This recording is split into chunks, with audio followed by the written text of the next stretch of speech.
नमस्कार फ्रेंड्स, मैं जितेंद्र कुमार स्वागत करता हूं आप सभी का मेरे YouTube चैनल जेके इंग्लिश एकेडमी में। दोस्तों, आज मैं एक ऐसा टॉपिक लेके आया हूं जो कि आपको बहुत शॉर्ट टाइम में कम से भी कम नहीं तो 4 क्वेश्चन आपके सही करने की ताकत रखता है। और ये जो टॉपिक है इसको आप डेली लाइफ में रोज यूज करते हो, लेकिन फिर भी आपको ये टॉपिक जो है वो कंप्लीट याद नहीं है। आप फिर भी स्पोकन में गलत बोलते हो और जो आप एरर फाइंड आउट करते हो उसमें भी गलती कर देते हो। तो दोस्तों, शुरू करते हैं आज की क्लास। आज की क्लास रहेगी अपनी बी के ऊपर। तो दोस्तों, सबसे पहले जो मैंने लिखा वो लिखा बी। अब ये बी जो होता है ये क्या है कि ये दो भागों में डिवाइडेड किया गया है। एक तो है मेन वर्ब, एक है हेल्पिंग वर्ब। भैया, मेन वर्ब में तो अपन ओनली बीई को यूज में लेंगे। आपने कई कई जगह देखा होगा बीई को यूज में लिया जाता है, लेकिन हेल्पिंग वर्ब में फिर अपन किसको यूज लेंगे? हेल्पिंग वर्ब में जब अपन यूज में लेंगे तो is, are, am, was, were, being, been, इनको हम हेल्पिंग वर्ब में यूज में लेंगे। तो आपको पता चला कि ये जो is, are, am, was, were, being, been है ये किसकी फॉर्म है? ये बी की फॉर्म है भाई, बी की फॉर्म है। ओके, तो हमने पढ़ लिया। अब सबसे पहले हम रूल देखते हैं इसके। दोस्तों, इसका रूल क्या कहता है? दोस्तों, इसका रूल ये कहता है कि आप बी के बाद में एडजेक्टिव लगा सकते हो, आपको कोई दिक्कत नहीं होगी। कोई से भी सेंटेंस हो, यदि आप बी के बाद में एडजेक्टिव लगाते हो तो आपका जो सेंटेंस है वो राइट माना जाएगा। सेकंड नंबर पे क्या बोल रहा है ये कि भाई बी के बाद में आप क्या लगा सकते हो? नाउन ऑफ आइडेंटिटी, मतलब कि नाउन की पहचान आप लगा सकते हो। दोस्तों, तो अब मैंने एक जो है सेंटेंस लिखा है। पहली फर्स्ट ऑफ ऑल मैंने एक सेंटेंस लिखा है। इस सेंटेंस में मैंने जो है बी की मेन वर्ब को यूज में लिया है। जैसे कि ये बी है, इसको यूज में लिया है। जैसे मैंने लिखा है I want to be successful. मैं सक्सेसफुल होना चाहता हूं, मैं सफल होना चाहता हूं। तो दोस्तों, यहां पर जो बी का मतलब हुआ वो हुआ होना। मैंने जैसा भी लिख रखा है मैंने कि मैं सफल होना चाहता हूं, मतलब ये जो बी है इसके बाद में क्या आ रहा है? एडजेक्टिव आ रहा है दोस्तों। और सक्सेसफुल, तुम कैसे हो? तुम सक्सेसफुल हो। सक्सेसफुल यानी सफल, और सफल जो है एक एडजेक्टिव है, इसका मतलब कि ये राइट है। दूसरे नंबर पे देखना आप, ये जो सेंटेंस है I want to be doctor. मैं एक डॉक्टर बनना चाहता हूं। लेकिन दोस्तों, ये जो बी है इसका अर्थ देखो, यहां पर बनना, बनना इसका अर्थ यहां पर आ रहा है। इसका मतलब एक बात हमें समझ में आ जाती है, जब भी मेन वर्ब के यूज में, मेन वर्ब की तरह यूज में लेते हैं तो जो बी का जो मीनिंग होता है वो इस सेंटेंस के अकॉर्डिंग होता है। जो सेंटेंस है उसके अकॉर्डिंग हम उसको रख लेते हैं। जैसे कि वो सक्सेसफुल जो है वो होगा ही, डेफिनेटली होगा, सक्सेसफुल होगा। तो अपन ने जो है होना रख लिया। तो वो क्या है? डॉक्टर बनना चाहता है, तो अपन ने बनना रख लिया। अब देखो, I want to happy, I want to happy, happy यानी खुश। आई वांट, मैं चाहता हूं, टू बी हैप्पी। अब यहां पर हम क्या रखे?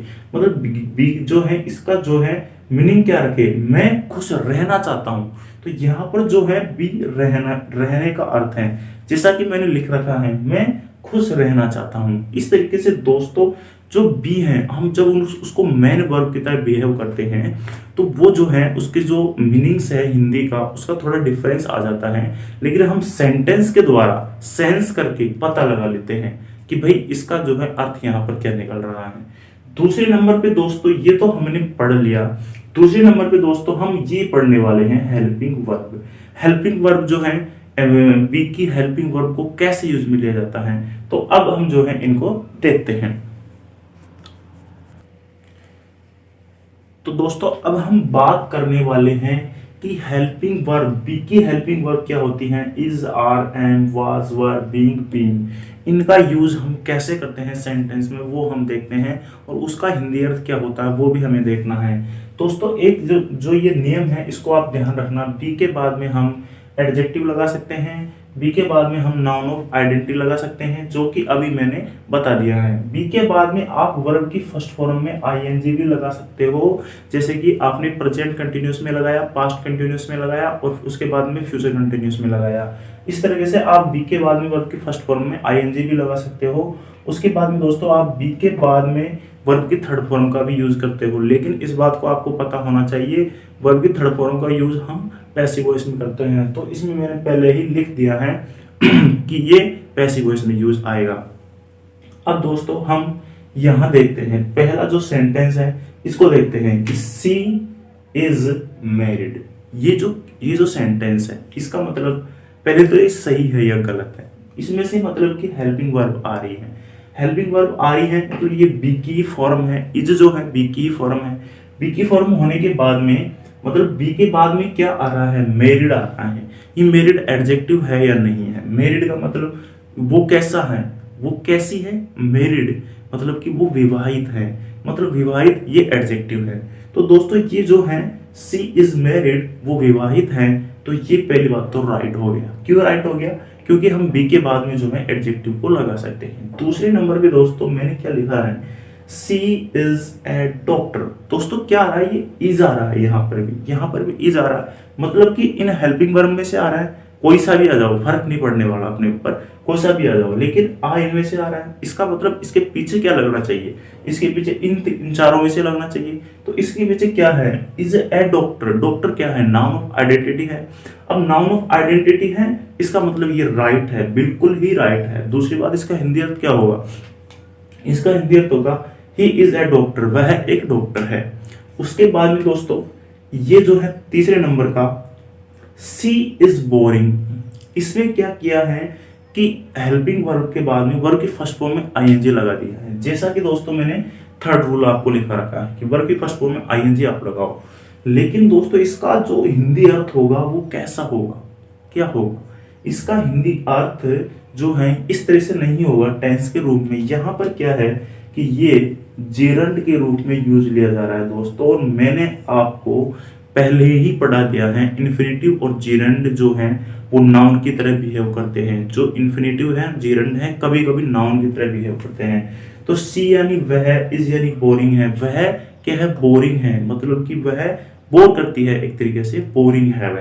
तो इस तरीके से ये भी राइट हो गया। उसके बाद में दोस्तों इसको देखते हैं, फिर चौथे नंबर के सेंटेंस को हम देखते हैं। चौथे नंबर के सेंटेंस में क्या आ रहा है, इज आ रहे जो है यू आ रहा है, उसके बाद में हेल्पिंग वर्ब आ रही है, मतलब बी आ रही है। और बी के बाद में दोस्तों देखो सेलेक्टेड, मतलब वर्ब की थर्ड फॉर्म आ रही है। और वर्ब की थर्ड फॉर्म आते ही दिमाग में ये आया कि वर्ब की थर्ड फॉर्म तो राइट है, इसका मतलब क्वेश्चन तो ये सेंटेंस तो राइट है। लेकिन अब इसका जो हिंदी अर्थ होगा वो क्या होगा, you are selected for this exam. इसका हिंदी अर्थ ये तो बड़े सिंपल है, हमने निकाल लिए। लेकिन ये पैसिव वॉइस का सेंटेंस बन गया, वर्ब की थर्ड फॉर्म लग गई इसमें।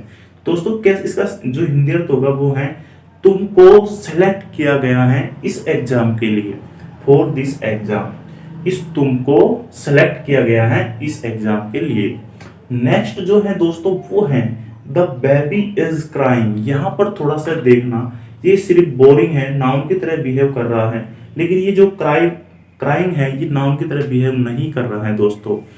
द बेबी इज क्राइंग, मतलब बेबी यानी जो छोटा बच्चा है, इज क्राइंग यानी चिल्ला रहा है, वो मतलब एक तरीके से रो रहा है। इसका जो हिंदी अर्थ होगा वो ये होगा।